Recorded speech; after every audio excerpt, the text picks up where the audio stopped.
வணக்கம், welcome to சமையலின் சுவை மேக்தி. இன்றைக்கி நம்ம ரொம்ப சுவையான பாசிப்பருப்பில் சாம்பார் எப்படி வைக்கிறதுன்னு பார்க்கலாம்.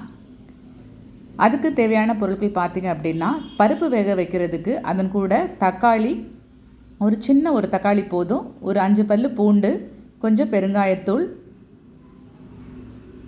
ஒரு அரை டீஸ்பூன் சீரகம், இது மட்டும் அது கூட சேர்த்து நாம் வேக வச்சு எடுத்துக்கலாம்.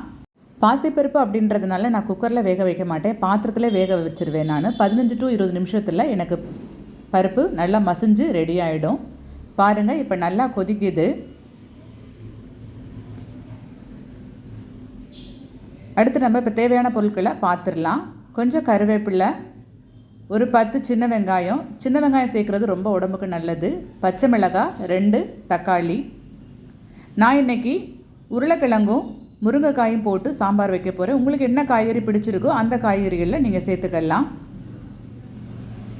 எல்லாத்தையுமே நான் நல்லா கட் பண்ணி வச்சுட்டேன். அதன் கூட ஒரு சின்ன எலுமிச்சை அளவு புளி, ரொம்ப புளி சேர்க்காதீங்க, குட்டி எலுமிச்சை அளவு, ரொம்ப சின்னதாக அந்த அளவு புளி எடுத்தால் போதுமானது. இப்போ பாருங்கள், பருப்பு நல்லா வெந்துருச்சு. நம்ம கரண்டியை வச்சு அப்படியே மசிச்சு விடணும். தக்காளி இருந்ததுன்னா தக்காளி அப்படியே நீங்கள் ப்ரெஷர் பண்ணி கொடுத்தீங்க அப்படின்னா தக்காளி சாஸ் எல்லாமே உங்களுக்கு பருப்பில் இறங்கிடும். பாருங்கள், இப்போ பருப்பு எனக்கு ரெடி ஆயிடுச்சு. இப்போ நான் இதை இன்னொரு பவுலில் நான் இதை ட்ரான்ஸ்ஃபர் பண்ணிக்கிறேன். நான் அதன் கூட தண்ணியும் சேர்ந்து கலந்து எடுத்து வச்சுக்கோங்க.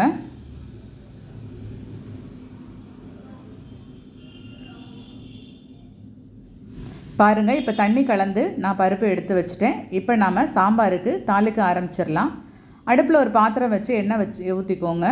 எண்ணெய் காஞ்சதுக்கப்புறமா அது கூட கடுகு, உளுந்து, சீரகம் கொஞ்சோண்டு போட்டால் போதும். ஒரு 10 சீரகத்துக்கிட்ட இருந்தால் போதும், அது போட்டுக்கோங்க. ஒரு சும்மா 4 மிளகு போட்டுக்கோங்க. வெந்தயம் ஒரு 1/4 டீஸ்பூன் வெந்தயம் போட்டுக்கோங்க. வெந்தயம் போடும் பொழுது சாம்பார் நல்ல வாசனையாக இருக்கும். எப்பயுமே எல்லோரும் துவரம்பருப்பில் தான் சாம்பார் செய்வீங்க. ஒரு முறை இந்த மாதிரி பாசிப்பருப்பில் செஞ்சு பாருங்கள், ரொம்ப நல்ல அட்டகாசமான சுவையில் இருக்கும். எங்கள் அம்மா எப்பொழுதும் எங்களுக்கு பாசிப்பருப்பில் தான் சாம்பார் வச்சு கொடுப்பாங்க. அதனால் நானும் இப்போ வரையே பாசிப்பருப்பில் மட்டும்தான் வீட்டில் சாம்பார் வைக்கிறேன். இப்போ அதன் கூட கொஞ்சோண்டு பெருங்காயம் சேர்த்துக்கோங்க. சின்ன வெங்காயம், பச்சை மிளகாய், கருவேப்பிலை கூட சேர்த்துக்கோங்க.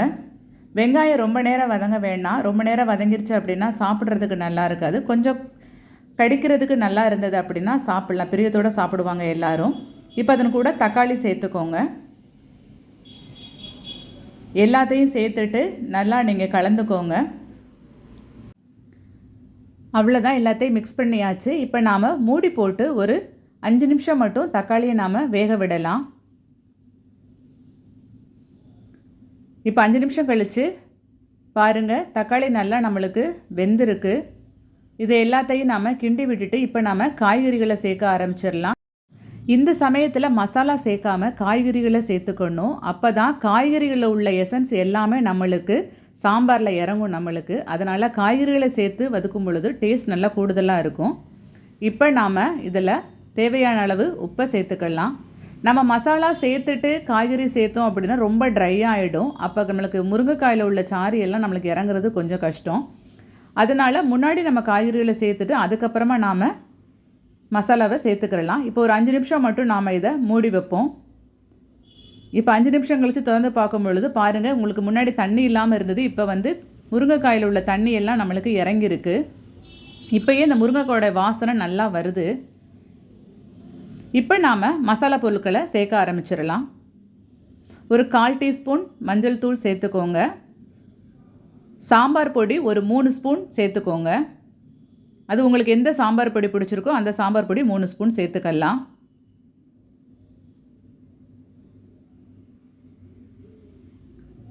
இதன் கூட ஒரு அரை டீஸ்பூன் தனி மிளகாய்த்தூள் அதை கொஞ்சம் சேர்த்துக்கோங்க. அவ்வளோதான். இப்போ எல்லாத்தையும் போட்டு கொஞ்சம் கிண்டிக்கோங்க. நம்மளுக்கு தண்ணி இருக்கிறதுனால நம்மளுக்கு கீழே அடி பிடிக்காமல் வரும் நம்மளுக்கு.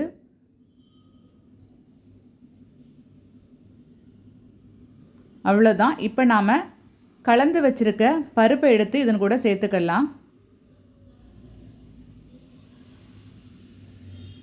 உங்களுக்கு எந்த அளவுக்கு தண்ணி தேவைப்படுதோ அந்த அளவுக்கு இப்போ நீங்கள் எல்லாத்தையும் சேர்ந்து கலந்துக்கோங்க.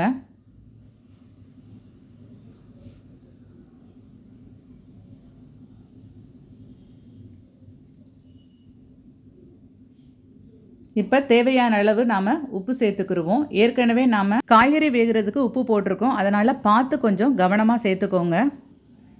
இப்போ நாம் மூடி போட்டு மூடி வச்சுக்கிடலாம். நீங்கள் மூடி போட்டு மூடி வச்சாலும் கொஞ்சம் கவனமாகவே இருக்கணும். ஏன்னா கொஞ்சம் சாம்பார் பொங்க ஆரம்பிக்கும் பொழுது உங்களுக்கு ஃபுல்லாக வெளியில் வந்துடும். அதனால் எப்போவுமே பார்த்துக்கிட்டே இருங்க. இப்போ கொதிக்கிறதுக்கு கரெக்டாக நேரம் பார்த்து நான் மூடியை எடுத்து வெளியில் வச்சிடாமல் முழுசாகவும் மூடி வைக்காமல் ஒரு அரை பக்குவத்தில் நீங்கள் அதை மூடி வச்சுருங்க. பாருங்கள், சாம்பார் நல்லா கொதிக்க கொதிக்க நல்ல ஒரு மணத்தோட சாம்பார், முருங்கைக்காய் சாம்பார் நல்ல மணமாக வெளியில் வருது. இப்போ இந்த மாதிரி மூடி வச்சுக்கிட்டிங்க அப்படின்னா பருப்பு பொங்கி வெளியிலையும் வராது. 10 நிமிஷம் இந்த காய்கறிகள் எல்லாம் கொதிச்சதுக்கு அப்புறமா நாம் இப்போ இதன் கூட புளித்தண்ணியை சேர்த்துக்கணும். எல்லாரும் கடைசி நேரத்தில் தான் புளித்தண்ணி சேர்ப்பாங்க. ஆனால் அப்படி சேர்க்கக்கூடாது. காய்கறிகள் வேகும் பொழுதே அந்த புளியோடு சேர்த்து வேகணும்.